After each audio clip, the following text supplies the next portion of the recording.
Здравейте, аз съм Славен Попов и в днешното видео ще играя на нива 10-20 цента на кеш масите на любимия покер сайт Betfair Poker.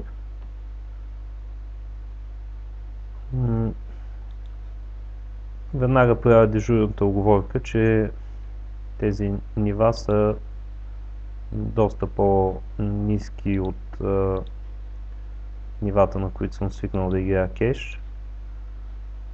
Но въпреки това мисля, че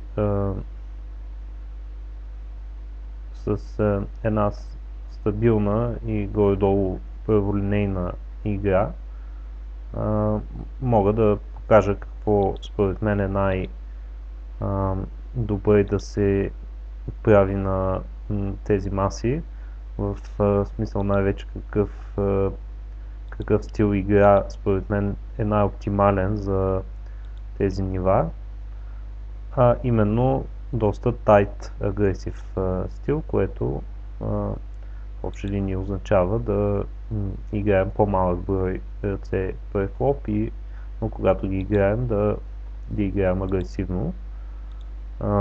Това изключва всякакви лимпове префлоп, лимпове в смисъл само колване на блайнда префлоп, както и когато ние сме рейзърите в ръката префлоп, доста често ще правим continuation bet на флопа и в следващите улици ще преценяваме как да действаме спрямо картите, които се отворят и действията на противника. Тук на долната дясна маса с Ace King, след като малкия блайт ни рейзна, трябваше да направим 3 bet и с тенденция да влезем all-in, той беше проявил по-голяма агресия.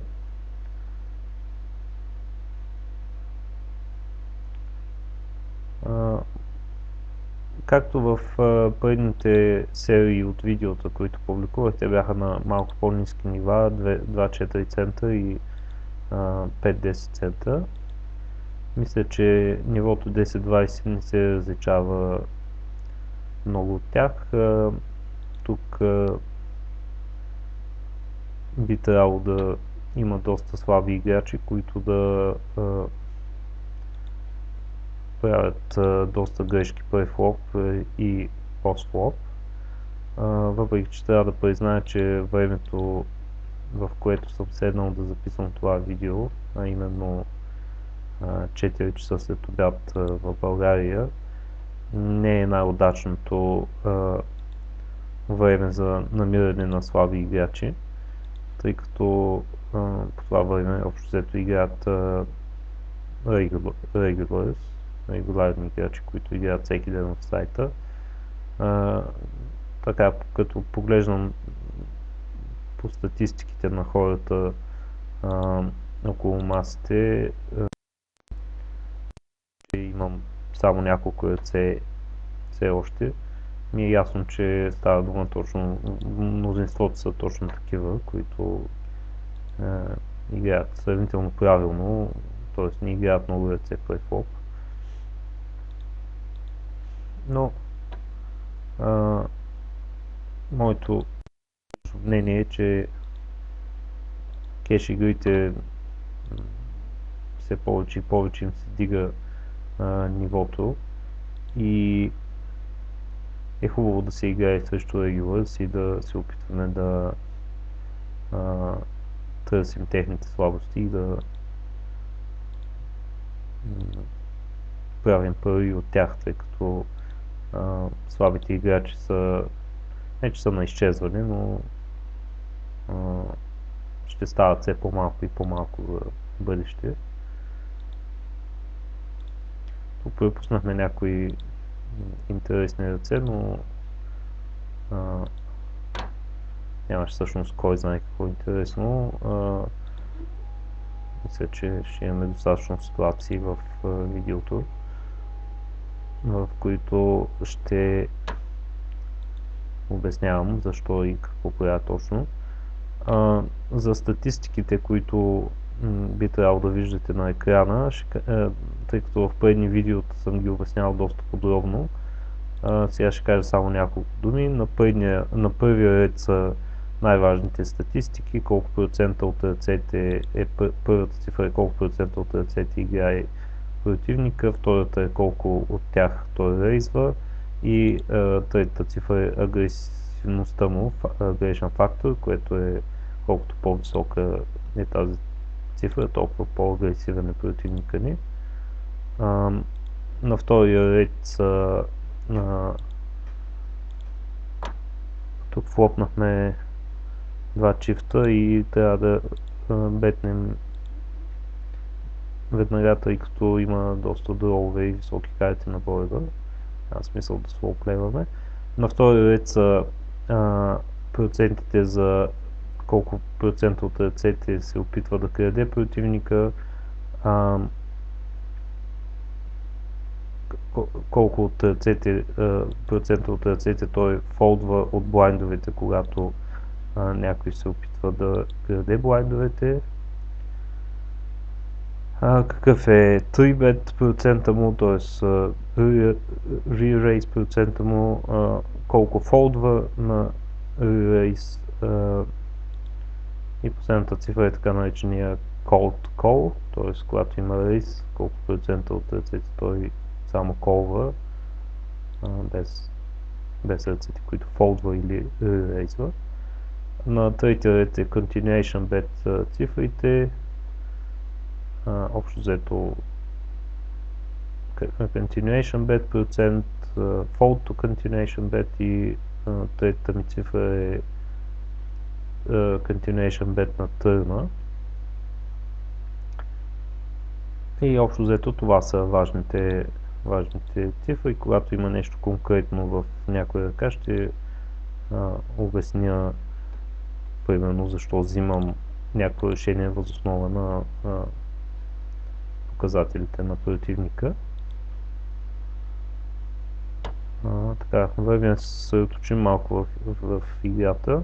Тук флопваме топ пера с топ кикър. По принцип сме рейзерите първи флоп, тъй няма смисъл да флоплеваме ръката.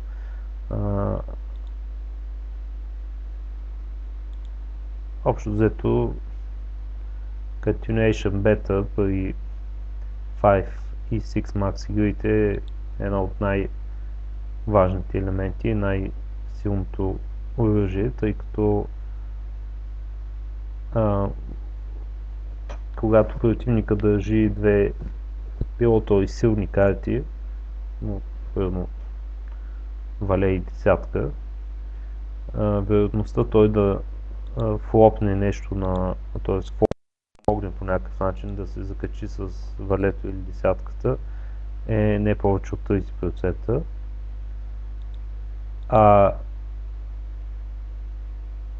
Т.е. се очаква той да не е закачен въобще за флопа през 70% от ръцете. И по този начин, когато бетваме около половината до 2/3, до 3/4 от пота в някои случаи, ние си гарантираме, ако приемем, че противника ни е от типа, който ще фолдва винаги, когато няма нищо, общо взето си гарантираме, че почти всеки continuation bet от наша страна, т.е. ако правим continuation bet на почти всеки флоп, в дълъг период и когато се изиграят много ръце, би трябвало това да е печеливша стратегия. Затова и continuation bet стана толкова популярен и такова модерно оръжие на покера, което вече даже някакси му мина модата и всички знаят за това и на по-високите нива особено continuation beta не се приема с кой знае какъв респект от противниците. Много от тях колват или рейзват без да имат нищо, само за да вземат ръката в по-късна фаза.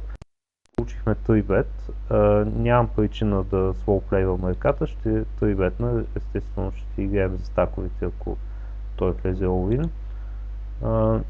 Неговия кол, разбира се, не ни плаши много, но флопът е доста опасен, така че тук приятел бет отново и сме готови да изпълним неговия all-in.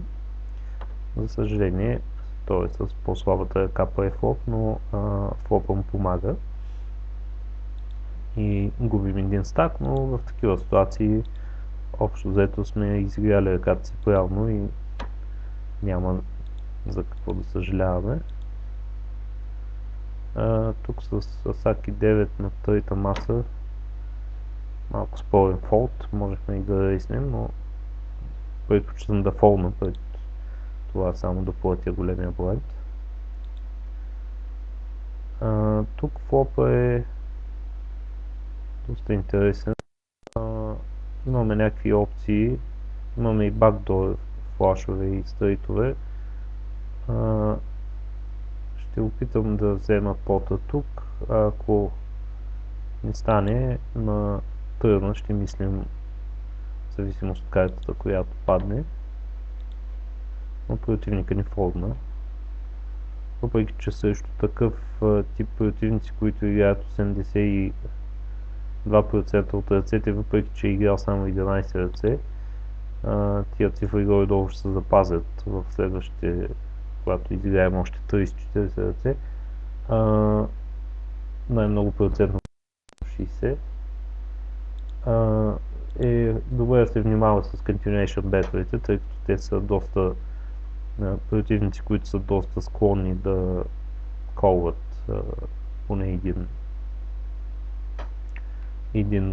една улица, тъй като щом този човек играе 83% от ръцете, неговата стратегия е общо взето че той иска да види какво ще стане, т.е. той е дошъл тук да забавлява и не му се изчаква една ръка да мине без той да участва. И на същия принцип, когато флопа се отвори, той винаги намира някакви опции, с които да продължи в ръката. Тук флопваме отворена кента. Поради тези причини, които казах, въпреки слабия му бет, може и да рейзнем по принцип, но тук бих колнал. И вече на търна, сега в зависимост от размера на бета му, мислех, че ако бетне малко може да го рейзнем. Много е вероятно също на ръката с шоудаун, така че не ми се иска да блофирам в тази ситуация, просто ще чекна, ще се надявам и той да чекне. Той бетва нереално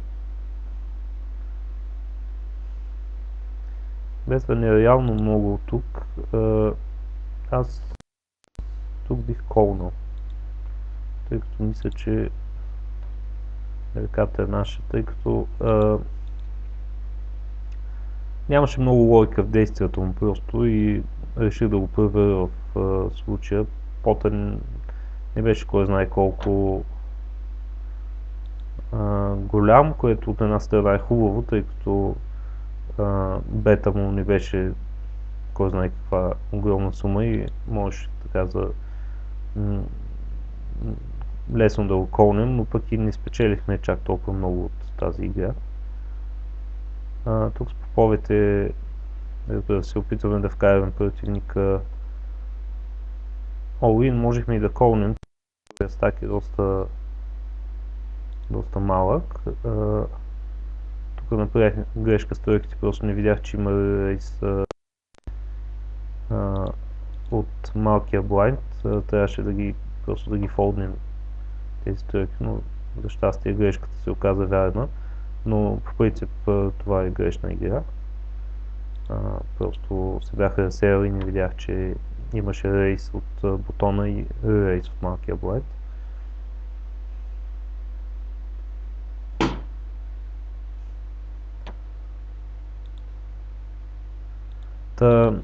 Ако трябва да анализираме ръката, в която направихме този на пръв поглед рискован флоп, тук ни заливат някакви ръце постоянно, сега пак попове.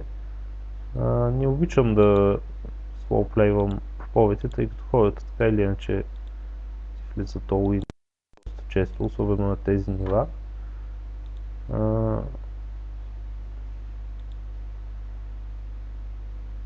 Предпочитам, когато имам силна ръка и виждам, че противник е склонен да си вкара стака, да си го вкараме, да си влезем all-in префлоп, вместо да правя някакви супер трики и заблуждаващи игри, които в крайна сметка могат да се обърнат срещу нашата ръка.